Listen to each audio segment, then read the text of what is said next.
Hey guys, so welcome back to our channel. सबसे पहले जो आपका टॉपिक है बेसिक्स, इसके अंदर आपने पढ़ा होगा Bayes theorem, counting techniques, like जैसे आपके पास permutation, combination, second interpretation and exams of probability, another basic topic, union of events and addition rules and conditional probability.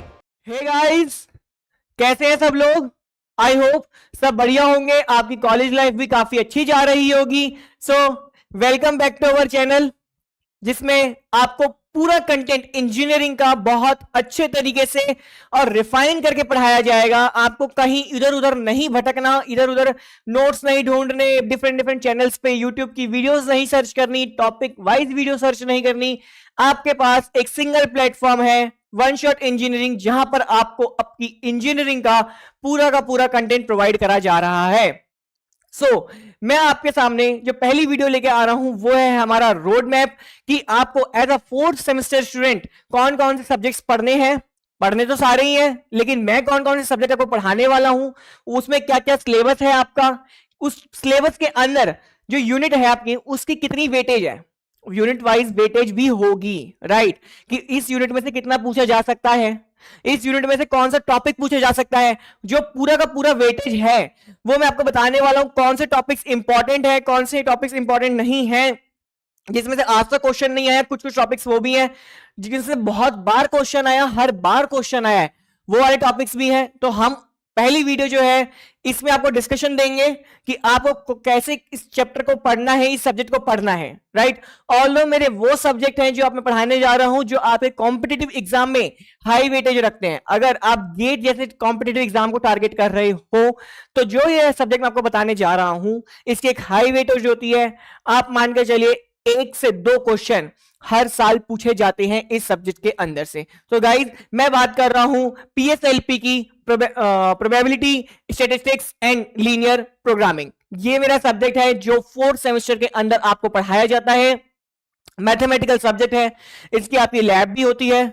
Lab में बहुत आसान कोड होते हैं जिसके अंदर हम साइलैब को यूज करते हैं, राइट। हम प्रैक्टिकल चीज पे तो नहीं जाएंगे कि लैब की लैब्स में क्या होता है, बट हम आपका थ्योरी पेपर जो आएगा 60 मार्क्स का, उसमें देखेंगे किस तरीके से क्वेश्चन पुटअप करे जा सकते हैं और कौन कौन से टॉपिक्स हैं जो आपके इंपॉर्टेंट हैं। So let's start. आपके पास जो पहला यूनिट होती है, यूनिट 1, ये बहुत बेसिक है। जब जो डिजाइनर था आपका सिलेबस डिजाइनर, मुझे समझ में नहीं आया था कि उसने क्या सोच के डिजाइन करा है कि यूनिट 1 के अंदर ही इतना सब सामान दे दिया। बहुत मतलब बहुत ही ज्यादा बड़ी टॉप यूनिट है, ठीक है। सबसे पहले जो आपका टॉपिक है बेसिक्स, इसके अंदर आपने पढ़ा होगा Bayes theorem, counting techniques, like जैसे आपके पास परमुटेशन, कॉम्बिनेशन, मल्टीप्लिकेशन रूल, ये सब जो चीजें पढ़ी है थी आपने 11th 12th क्लास में, वो सब आप किसमें पढ़ेंगे, काउंटिंग टेक्निक्स के अंदर पढ़ेंगे। प्रोबेबिलिटी होती क्या है, उसके रूल्स क्या होते हैं, ये सब आप पढ़ेंगे। सैंपल स्पेस कैसे निकलते हैं, आपके इवेंट्स क्या होते हैं, आपके पास म्यूचुअल एक्सक्लूसिव इवेंट कौन से होते हैं, वो सब आप किसमें पढ़ोगे, बेसिक यूनिट्स है। बहुत एक क्वेश्चन नहीं पूछा जाता, पूछा जाएगा तो 2 मार्क्स का क्वेश्चन आता है हद से हद। मेजरली क्वेश्चन इसमें से नहीं आता, जस्ट एक बेस क्लियर करने वाला होता है कि बच्चे का बेस क्लियर हो जाए। Second, interpretation and exams of probability, another basic topic जो हम अपने 11th 12th में पढ़ के आ चुके हैं। प्रोबेबिलिटी तो हम बचपन से ही पढ़ते आ रहे हैं, जब से हमने मैथ स्टार्ट करी है, राइट। हम बचपन से प्रोबेबिलिटी पढ़ते आ रहे हैं, तो वही टॉपिक्स हैं ये सारे। फिर union of events and addition rules and conditional probability, ये ऐसे 4 टॉपिक हैं जो हम पढ़ चुके हैं। कंडीशनल प्रोबेबिलिटी आपको थोड़ा सा समझ में आ रहा हो कहां पढ़ी है, याद कीजिए क्लास 12th में आपने बायस थ्योरम पढ़ी होगी। सीबीएसई बोर्ड में 5 नंबर का क्वेश्चन आता था, राइट, आज भी आता है, उसकी केस स्टडी बन के क्वेश्चन आ जाता है कभी कभी बायस थ्योरम से। तो ये वही टॉपिक है कंडीशनल प्रोबेबिलिटी, 100% सीबीएसई बोर्ड में भी आता था, आपका आईपीयू के अंदर भी आएगा, चाहे मिड सेम हो चाहे एंड सेम हो, एक क्वेश्चन आएगा ही आएगा बेस थ्योरम से related. Okay, second next topic है आपके पास इंटरसेक्शन ऑफ इवेंट। सॉरी, कि आपके जो इवेंट्स होंगे, कई सारे इवेंट्स होंगे, उनमें से कॉमन चीजें उनको इंटरसेक्ट करके देखेंगे कि मतलब लाइक एक इवेंट ये हो रहा है, एक इवेंट ये हो रहा है, काफी सारी चीजें। It's kind of subtopic of Bayes theorem.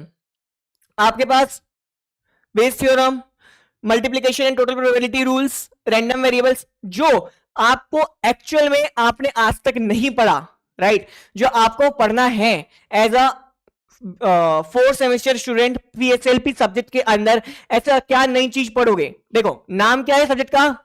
Probability, statistics and linear programming. हम अपनी 11th और 12th क्लास तक हर एक सब्जेक्ट पढ़ के आ चुके हैं। लीनियर प्रोग्रामिंग एक अलग चैप्टर था, प्रोबेबिलिटी एक अलग चैप्टर था, और आपका जो स्टैटिस्टिक्स है एक अलग चैप्टर था। ठीक है, अब तीनों को मर्ज करके रखा गया है इसके अंदर, तो कुछ ना कुछ तो एक नई बात होगी ही होगी, राइट? तो अभी तक जो ये कौन सा पहला टॉपिक, दूसरा, तीसरा, चौथा, पांचवा, छठा, ये 6 टॉपिक्स आपके क्या है? बिल्कुल बेसिक है। आपने 11th 12th में हार्डली 1 आवर, हार्डली 1 आवर आप लगाना और आपके क्वेश्चंस कवर हो जाएंगे। ठीक है, मैक्सिमम टू मैक्सिमम इसमें से जो क्वेश्चन पूछा जाता है वो बेस थ्योरम से पूछा जाता है। ठीक है, बेस थ्योरम से पूछा जाता है मैक्सिमम जो क्वेश्चन आता है, और कभी कभी 2 मार्क्स के क्वेश्चन में इनमें से पूछ लेते हैं। बहुत रेयर चांसेस होते हैं कि इसमें से आए, बेस थ्योरम में से तो 100% ही क्वेश्चन आता है बेस थ्योरम से। नाउ जो अब हम as a 4th semester student probability में नई चीज क्या पढ़ने जा रहे हैं वो मैं आपको दिखाता हूं। सी, आपको यहां पे पढ़ने को मिल रहा है रैंडम वेरिएबल, कि रैंडम वेरिएबल क्या होता है, राइट? एक आगे बाद टॉपिक आइए, मैं एक सेपरेट वीडियो लेके आऊंगा रैंडम वेरिएबल की, उसके अंदर मैं आपको बताऊंगा कि डिस्क्रीट रैंडम वेरिएबल क्या होता है, कॉन्टिन्यूस रैंडम वेरिएबल क्या होता है। देन जो दोनों डिस्क्रीट रैंडम वेरिएबल है और जो कॉन्टिन्यूस रैंडम वेरिएबल है उसका होता है प्रोबेबिलिटी मास फंक्शन और density function, right? Probability mass function जो है वो कॉन्टिन्यूस के लिए होगा और जो डेंसिटी फंक्शन होगा वो डिस्क्रीट के लिए होगा। ये आपको प्रॉपर बताया जाएगा कि क्या क्या होता है। उसके बाद इनके कॉम्यूटेटिव डिस्ट्रीब्यूशन फंक्शंस भी आते हैं, मीन एंड वेरिएंस भी आता है आपका रैंडम वेरिएबल का। यानी आप जो पढ़ेंगे, मैं बता देता हूं कि जो रैंडम वेरिएबल है वो 2 पार्ट में क्लासिफाई करा गया है, डिस्क्रीट और कॉन्टिन्यूस रैंडम वेरिएबल। देन जो कॉन्टिन्यूस रैंडम वेरिएबल है और डिस्क्रीट रैंडम वेरिएबल है उसके भी काफी सारे सब पार्ट्स हैं, जैसे Weibull distribution, exponential distribution, normal experimentation, Erlang, gamma, log normal, beta, normal distribution, negative binomial distribution, hypergeometric, Poisson, geometric, binomial, ये सब डिस्ट्रीब्यूशंस हैं, राइट? ये सब कौन सी, या तो ये डिस्क्रीट होंगे या फिर ये रैंडम होंगे, सॉरी, या तो डिस्क्रीट होंगे या ये कॉन्टिन्यूस होंगे, राइट? अब इन सब में हमें क्या चीज पढ़नी है, चाहे नॉर्मल हो, चाहे एक्सपोनेंशियल हो, चाहे वीबुल हो, चाहे लॉग नॉर्मल हो। सबसे पहले पढ़ेंगे हम इसका, अगर ये डिस्क्रीट है या कॉन्टिन्यूस है, पहले तो ये पढ़ेंगे कि दोनों में से क्या है। देन उसके हम फंक्शंस पढ़ेंगे। सबसे पहले इसका हम क्या पढ़ेंगे? फंक्शन। देन उस फंक्शन का बाद हमें कॉम्यूटेटिव डिस्ट्रीब्यूशन फंक्शन निकालना सीखेंगे। उसके बाद हम इसका मीन पढ़ेंगे और वेरिएंस पढ़ेंगे। ये 4 चीज पढ़ेंगे। क्वेश्चन जब भी आता है, क्वेश्चन कहां से आता है मैं आपको क्वेश्चन बता देता हूं। नॉर्मल डिस्ट्रीब्यूशन से मान के चलो 100%, नॉर्मल डिस्ट्रीब्यूशन से 100% क्वेश्चन आएगा ही आएगा। अगर पेपर जो सेटर है वो पुराना पैटर्न को यूज करके बना रहा है, पुराना पीवाईक्यूज यूज करके बना रहा है, और उसे पेपर एक अच्छा खासा रखना है, इजी नहीं रखना, तो वो नॉर्मल डिस्ट्रीब्यूशन से क्वेश्चन देगा ही देगा। और कहां से देगा? वो बाइनॉमियल डिस्ट्रीब्यूशन से और पॉइसन डिस्ट्रीब्यूशन से भी क्वेश्चन देगा। Exponential, Erlang, gamma, Weibull, log normal, beta, बहुत कम चांसेस होता है। अगर आप इसे क्वेश्चन भी देखोगे डायरेक्ट फॉर्मूला बेस्ड क्वेश्चन होते हैं, इसमें से कोई क्वेश्चन घूम के नहीं आ सकता, डायरेक्ट वैल्यूज दे रखी होंगी, आपको फॉर्मूला याद होगा तो आप डायरेक्ट पुट करेंगे और आपका आंसर आ जाएगा। मेन जो दिक्कत देता है वो नॉर्मल डिस्ट्रीब्यूशन देता है और बाइनॉमियल और पॉइसन डिस्ट्रीब्यूशन देता है। इन डिस्ट्रीब्यूशंस के अंदर हमें सब में सेम कॉमन चीज करनी है, फंक्शन निकालना है, कॉम्यूटेटिव डिस्ट्रीब्यूशन फंक्शन निकालना है, मीन और वेरिएंस निकालना है। That's it. ये होती है आपकी यूनिट 1 कंप्लीट। हम इसको किस तरीके से करेंगे, हर एक डिस्ट्रीब्यूशन की एक सेपरेट वीडियो लेके आऊंगा मैं, चाहे वो वेबुल हो, चाहे वो बीटा हो, चाहे लॉग नॉर्मल हो, चाहे एक्सपोनेंशियल हो, कैसा भी डिस्ट्रीब्यूशन हो, हर एक डिस्ट्रीब्यूशन की एक सेपरेट वीडियो मिलेगी जिसके अंदर आपको उसका function, commutative distribution function, mean और वेरिएंस निकाल के मैं आपको बताऊंगा क्या फॉर्मूला होता है और उसका एक न्यूमेरिकल क्वेश्चन कराऊंगा। ये मेरा पैटर्न रहेगा पूरे subject through out the unit 1 के अंदर। कहां से फॉर्मूला आया है मैं ट्राई करूंगा कि आपको याद कराने की कोशिश करूं। फॉर्मूला का प्रूफ आपके पास नहीं आता है तो हम फॉर्मूला के प्रूफ पे नहीं जाएंगे, राइट? मेजरली मैं ट्राई करूंगा कि वो ट्रिक्स दूं, क्योंकि फॉर्मूला जो होते हैं बहुत लंबे लंबे होते हैं, बहुत बड़े होते हैं और बहुत कॉम्प्लिकेटेड फॉर्मूलाज होते हैं, तो I will try my best कि मैं आपको ट्रिक से याद करूं जैसे मैंने खुद अपने टाइम पे याद किए थे, क्योंकि इसमें हर एक चीज पूरे डिस्ट्रीब्यूशन के अंदर जो खेल है वो केवल फॉर्मूले का है। फॉर्मूला याद होगा तो आप चीज आसानी से कर पाओगे, अदरवाइज उसको आप स्किप कर दोगे। सेकेंड यूनिट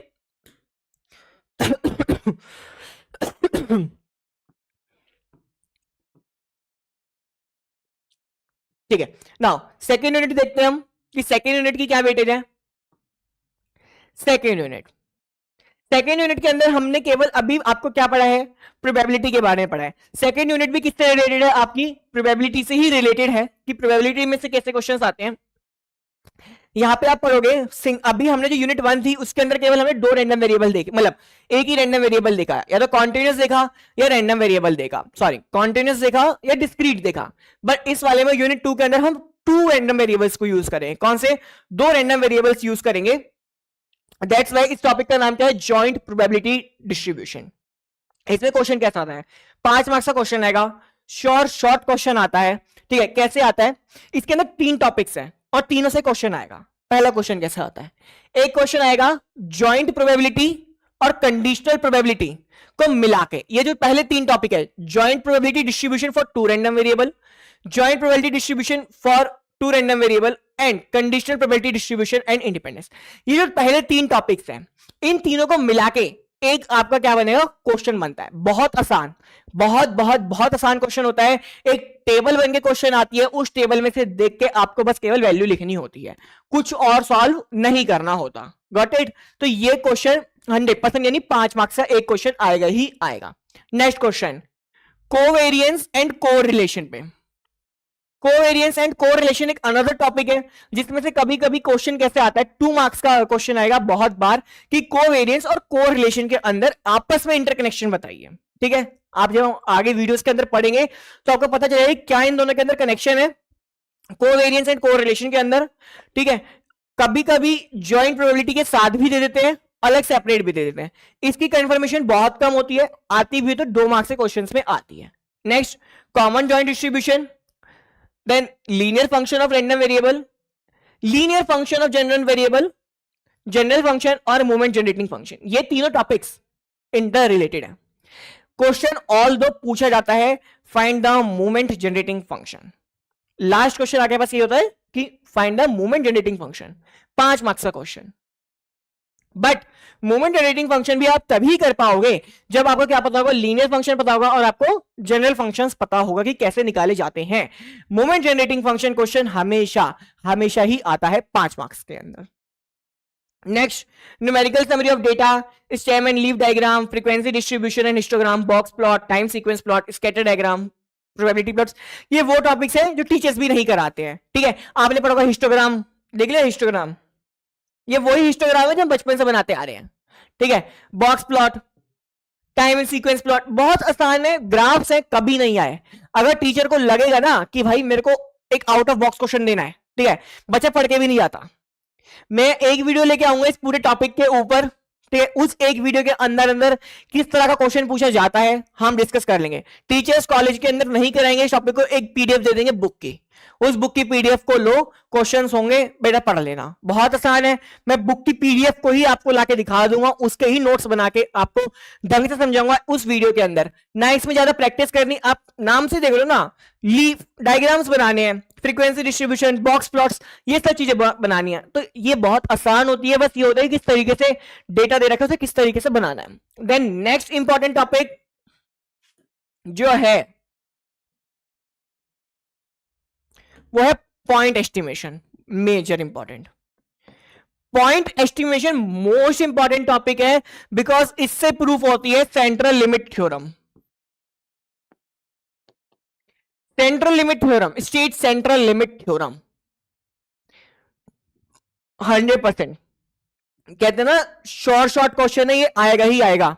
ये वो क्वेश्चन है कि centre limit theorem, state central limit theorem, right, central limit theorem, what is central limit theorem, आएगा ही आएगा क्वेश्चन। इसको एग्जांपल के साथ आपको करा के दिखाना होता है, क्योंकि पॉइंट एस्टिमेशन का टॉपिक है तो एक पॉइंट एस्टिमेशन का क्वेश्चन आता है, जनरल कंसेप्ट है, मेथड्स हैं और statistical intervals for a single sample. ये भी एक टॉपिक जो है इसी के अंदर मर्ज हो जाता है। बट मेजरली जो इतने सारे टॉपिक्स बताए, आप तो भैया हर एक टॉपिक पे कह रहे हो इंपॉर्टेंट है, नहीं, इसमें टॉपिक्स इंपॉर्टेंट कौन कौन से, अगर मैं नाम से देखूं, ये इन टॉपिक्स के ही सब पार्ट्स है, ठीक है। अगर मैं टॉपिक के नाम से देखूं तो एक आपके पास पॉइंट एस्टिमेशन जो बहुत इंपॉर्टेंट है, एक मूवमेंट जनरेटिंग फंक्शन जो आपको ऐसे दिखेगा कि क्वेश्चन सेम टू सेम आई है, ठीक है, एक सेंट्रल लिमिट थ्योरम, और एक आपके पास ज्वाइंट प्रोबेबिलिटी। ऑल्दो ये टॉपिक एक दूसरे से इंटरकनेक्टेड है, ज्वाइंट प्रोबेबिलिटी का है, तो ये सारे टॉपिक इंटर रिलेटेड हुए ना, क्वेश्चन तो इनमें से भी उठ के आ सकता है, राइट। अब मोमेंट जनरेटिंग फंक्शन आ रहा है, मोमेंट जनरेटिंग फंक्शन को तभी तो निकाल पाओगे जब आपको इन दोनों की नॉलेज होगी। Same point estimation, central limit theorem आप तभी यूज कर सकते हो जब आपको पॉइंट एस्टिमेशन पता होगा। क्वेश्चन 3 ही बनते हैं इस टॉपिक में से, बट हमें नॉलेज हर एक टॉपिक की होनी चाहिए। मैं आपको रिकमेंड करूंगा कि इस टॉपिक में अगर कोई कह रहा है कि बहुत इंपॉर्टेंट है, बहुत इंपॉर्टेंट है, नहीं, बहुत इंपॉर्टेंट नहीं है। कोई कहे कि इसको ध्यान से देख, बहुत मुश्किल है, बहुत मुश्किल है, कोई मुश्किल नहीं है, बहुत आसान टॉपिक है। बचपन से बनाते आ रहे हैं हम, बार ग्राफ बनाते आ रहे हैं, हिस्टोग्राम बना के आ रहे हैं, पाई चार्ट बनाते आ रहे हैं, सेम उसी कंसेप्ट के ऊपर है कि डेटा दे रखा होता है, हमें जैसे प्लॉट करना होता है। नेक्स्ट यूनिट 3 पे याद करें। यूनिट 3 के अंदर आपके पास आ जाते हैं थोड़े से स्टैटिस्टिक्स के टॉपिक्स, राइट। यूनिट 3 जो आपके पास आती है, यूनिट 1 और यूनिट 2 आपके मिड सेमेस्टर में आएगी, एंड यूनिट 3 आपके सेकेंड मिड सेमेस्टर्स में आती है। सेकेंड थिंग, इसमें जो टॉपिक्स होते हैं टेस्टिंग वाले टॉपिक्स होते हैं, कि इसके अंदर हम क्या करते हैं, टेस्टिंग करते हैं। हाइपोथेसिस टेस्टिंग होती है, बहुत इंपॉर्टेंट टेस्टिंग है। इसके अंदर मैं कुछ चीजें बताऊंगा क्या क्या इंपॉर्टेंट है, क्या क्या नहीं है। एक है इसमें हाइपोथेसिस टेस्टिंग, कि आपके पास ये टॉपिक जो रिलेटेड है वो स्टैटिस्टिक्स से रिलेटेड है। आपके पास यहां से स्टेट स्टार्ट हो गई,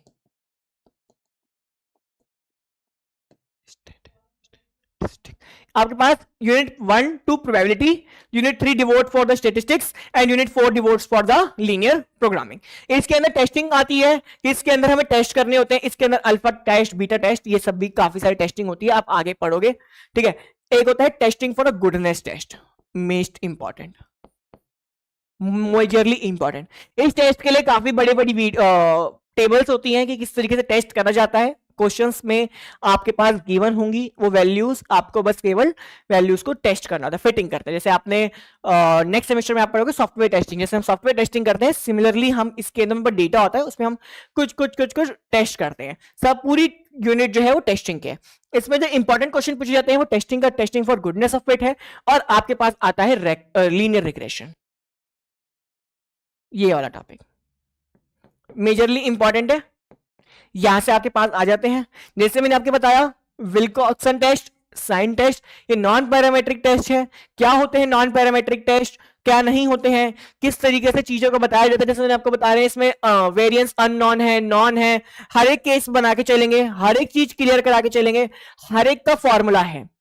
मैं आपको बता के चल रहा हूं, पीएसएलपी वो टॉपिक है, वो सब्जेक्ट है जिसके अंदर, मैं टॉपिक क्या कह रहा हूं, मैं गेट की बात करूं तो टॉपिक है, आपके सेमेस्टर की बात करूं तो ये सब्जेक्ट है।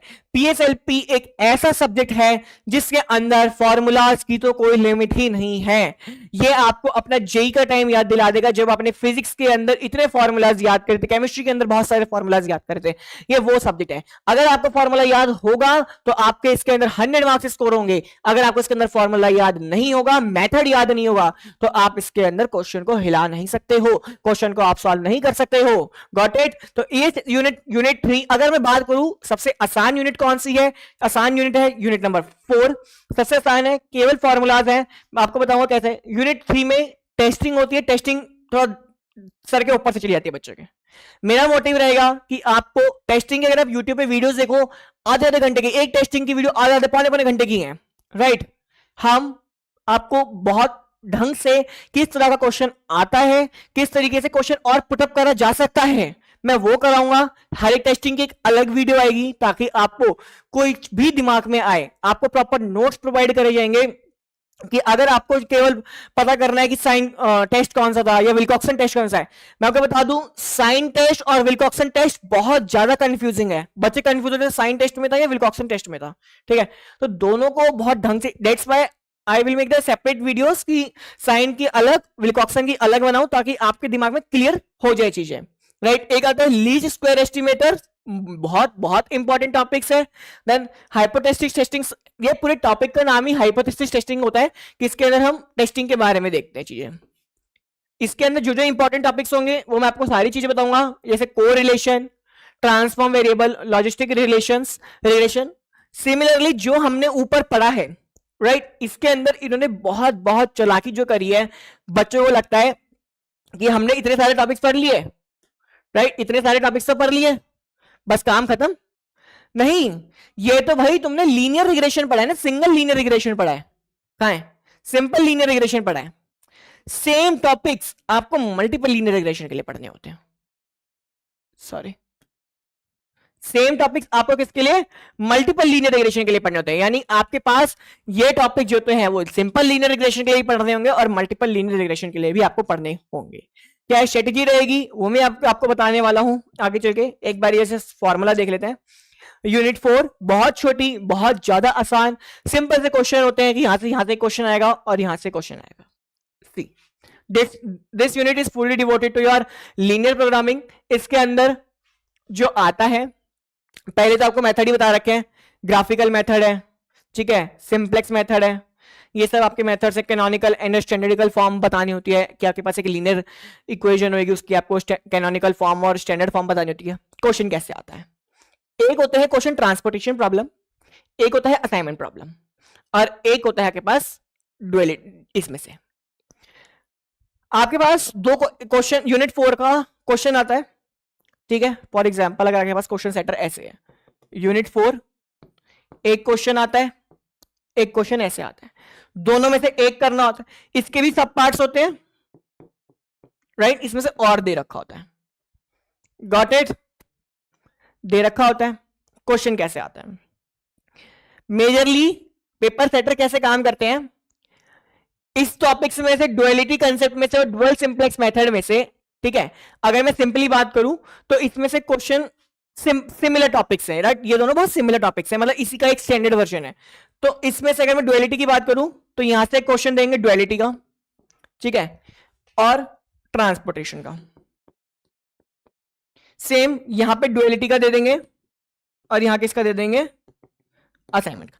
नॉर्मल पेपर ऐसे सेट होता है, ठीक है, कि ट्रांसपोर्टेशन, असाइनमेंट और आपका डुअलिटी का। बट कभी कभी क्या कर देते हैं, ये डुअलिटी का जो क्वेश्चन होता है वो थोड़ा वेटेज हाई रखता है। डुअलिटी का जो अगर फॉर एग्जांपल आपकी 10 मार्क्स की यूनिट है तो आपका हो सकता है ये 6 का और ये 4 का वेटेज पे आ जाए, 6-4 की वेटेज पे आ जाए, हो सकता है इक्वल वेटेज पे आ जाए, बट मेजरली चांस होता है कि डुअलिटी का जो क्वेश्चन होता है वो थोड़ा हाई वेटेज का होता है, ठीक है। कभी कभी क्या करते हैं, डुअलिटी का एक अलग क्वेश्चन दे देते हैं, ट्रांसपोर्टेशन और असाइनमेंट दोनों ग्रुप में एक कर देते हैं। बहुत बहुत आसान यूनिट है। आपको जैसे आपने मैट्रिक्स सॉल्व करे थे ना, सेम उस तरीके से आप कहोगे इतना सारा, बस आपको स्टेप्स याद करने के, इस स्टेप पे ये करना है, इस स्टेप पे ये प्लस करना है, ये माइनस करना है, बस सिंपल सा क्वेश्चन है, बहुत आसान है। सबसे स्कोरिंग यूनिट ही आपके पास क्या है, यूनिट 4 स्कोरिंग है। नाउ अब तक तो हमने ये सिलेबस डिस्कस कर लिया कि हमारा सिलेबस क्या है। अब हमारे को डिस्कस करते हैं स्ट्रेटेजी, कि हमारी स्ट्रेटेजी कैसे होने वाली है। हम तो एक रात पहले आ रहे हैं पढ़ने, ठीक है, भूल जाओ। मैंने आपको इंपॉर्टेंट टॉपिक्स बता दिए हैं कि कैसे कैसे इंपॉर्टेंट टॉपिक्स हैं। यूनिट 1, यूनिट 2, यूनिट 3, यूनिट 4 के अंदर आपको सारे इंपॉर्टेंट टॉपिक्स पता चल चुके हैं आपके। यूनिट 1 के अंदर जितने भी आपके पास मेजरली होता है, normal distribution, binormal distribution, line wise videos check करेंगे आप, ठीक है। नोट्स जो है उनको गो थ्रू करेंगे। मैं अपना बेस्ट ट्राई करूंगा कि आपको जो नोट्स प्रोवाइड करे जा रहे हैं उसके अंदर जो क्वेश्चन दिया जा रहा है, राइट, ऑब्वियस है हर एक क्वेश्चन यहां पे सॉल्व कराना इज नॉट पॉसिबल कि हर एक क्वेश्चन यहां पे सॉल्व कराऊं। कुछ कुछ क्वेश्चन आपको नोट्स में अलग से प्रोवाइड कराए जाएंगे, कुछ कुछ क्वेश्चन आपको एक अलग से होमवर्क सॉल्व करने के लिए दिए जाएंगे। बस आपको जो क्वेश्चंस कराए जा रहे हैं आपको उन क्वेश्चंस को समझना है, किस तरीके, रटना नहीं है। पीएसएलपी रटी भी जा सकती है। मैं टू बी वेरी ऑनेस्ट होकर बता रहा हूं कि जो पीएसएलपी है बच्चे रट लेते हैं कि अच्छा ये स्टेप यहां पे कर लिया, ये स्टेप यहां पे कर लिया, ये वाला फॉर्मूला ऐसे रट लिया। रट जाओगे, पेपर वाले दिन भूल जाओगे। रटोगे, रट जाओगे, बहुत अच्छे तरीके से रट लोगे, लेकिन पेपर वाले टाइम पे भूल जाओगे। समझ के करोगे ना तो पीएसएलवी बहुत आसान सब्जेक्ट है, बहुत ज्यादा आसान। आपके पास बहुत मुश्किल मुश्किल सब्जेक्ट्स हैं, अगर मैं बात करूं ना बहुत ही ज्यादा मुश्किल सब्जेक्ट्स हैं। कौन कौन से सब्जेक्ट्स हैं आपके पास, ये सब्जेक्ट्स हैं, इसका तो आपका भूल जाओगे। टेक्निकल राइटिंग का पेपर होता है थ्योरी ऑफ कॉम्पिटिशन, सबसे क्वेश्चन जब आता है ना इसका, बच्चा ही गायब हो जाता है। आप कितनी ही प्रैक्टिस करके जाओगे फेनाइट ऑटोमेटा की, कितनी ही प्रैक्टिस करके जाओगे पीडीए की, अगर आपके कंसेप्ट क्लियर नहीं है उस टाइम पे पेपर पे आप बना नहीं सकते हो। ठीक है, सर्किट सिस्टम बहुत बहुत मतलब काइंड ऑफ यूट्यूब पे मटेरियल ही नहीं होता है, इतना बुरा हाल होता है सर्किट सिस्टम का। हर एक टाइम पे एक नया क्वेश्चन, आप बुक लेके बैठोगे, कॉलेज में से बुक रेफर कर दी जाती है कि बुक से पढ़ो, बुक्स में भी एक नया क्वेश्चन, सर्किट एंड सिस्टम में से हर पॉइंट पे एक नया क्वेश्चन बन जाता है, हर पॉइंट पे। Database management system little bit easy है। Programming in Java, programming in Java बहुत मुश्किल सब्जेक्ट है। आगे बात सब्जेक्ट वैसे बहुत, एसएलपी एक ऐसा सब्जेक्ट है जो बहुत स्कोरिंग है, डीबीएमएस ऐसा सब्जेक्ट है जो बहुत स्कोरिंग है। डीबीएमएस हम पढ़ के आ चुके होते हैं 12th में, ज्यादा कुछ होता नहीं है, सिमिलर चीजें ही होती हैं। ठीक है, मेजरली जो आसान सब्जेक्ट है वो यही है, पीएसएलपी और आपका डीबीएमएस। मैं नहीं बोलूंगा टीओसी आसान सब्जेक्ट, बट हाँ मेरे वाले जो सब्जेक्ट मैं आपको पढ़ाने वाला हूं, डीबीएमएस, प्रोबेबिलिटी, पीएसएलपी और टीओसी, बहुत बहुत स्कोरिंग सब्जेक्ट्स हैं, बहुत ज्यादा। प्रोग्रामिंग इन जावा में, सर्किट एंड सिस्टम, इन सब में कहां नंबर कट रहा है आपको नहीं पता चलेगा। सर्किट एंड टीओसी में अगर आपके कंसेप्ट क्लियर है, किस तरीके से आपको मशीन बनानी है, किस तरीके से आपको पीडीएफ बनाना है, तो आपको ढंग से पता होंगी चीजें, राइट। जो भी आपके पास नोट्स होंगे, जो भी आपके पास मटेरियल्स होगा, बहुत अच्छा होगा। आपको इधर उधर नहीं देखना, आप आकाश पे मत जाना, मैं आपको बार बार रिपीट करूंगा, आप मेरी आप हर एक वीडियोस में आप सुन भी सकोगे कि आप आकाश का मत खोलना। आपके कॉलेज में फैकल्टीज भी कह रहे होंगे, क्योंकि आकाश जो है पुराने पैटर्न के ऊपर बेस्ड है, जिसमें आपके पास 75 और 25 का रेशियो होता था, आपका पैटर्न चेंज हो चुका है। ऑल दो आकाश भी चेंज कर दी होगी, बट नहीं, पेपर पैटर्न ही चेंज हो चुका है, सिलेबस भी चेंज हो चुका है, राइट। आपको पता होगा तो सिलेबस भी चेंज हो चुका है, तो पुराने क्वेश्चंस हैं वो क्या ही फायदा उनको करने का, कुछ फायदा नहीं होता है। अब जो मैं आपको कराने वाला हूं पूरा कंटेंट रिफाइन करके होगा, आप आंख बंद करके भरोसा करिए, जो मैं करा रहा हूं केवल उसको आप टाइम टू टाइम कर लीजिए। सो नेक्स्ट आपको मिलते हैं आपकी यूनिट 1 के बेसिक में, जिसमें आपको सारी चीजें बहुत ढंग से क्लियर होने वाली हो। It's like a quick some revision video, जो आपने आज तक 11th 12th के अंदर पढ़ा है प्रोबेबिलिटी, उसको हम रिवीजन करेंगे। तब तक के लिए टाटा बाय बाय।